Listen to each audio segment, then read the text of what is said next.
నమః శివాయ. ఇవాళ ఒక మాట చెప్పాలనుకుంటున్నాను.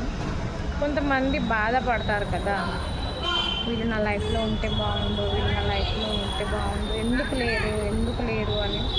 సో అలాంటి వాళ్ళకి ఒక మెసేజ్ ఇస్తున్నాను.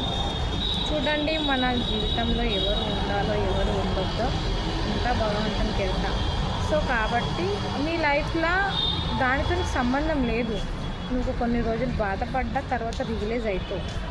సో దానివల్ల మన లైఫ్లో ఎవ్వరూ లేకపోయినా కూడా అయ్యో ఎందుకు లేరు అనే బాధ మనం పడవచ్చు. ఎందుకంటే అక్కడికి వాళ్ళు మీ జీవితంలో ఉన్న రుణం తీరిపోతుంది.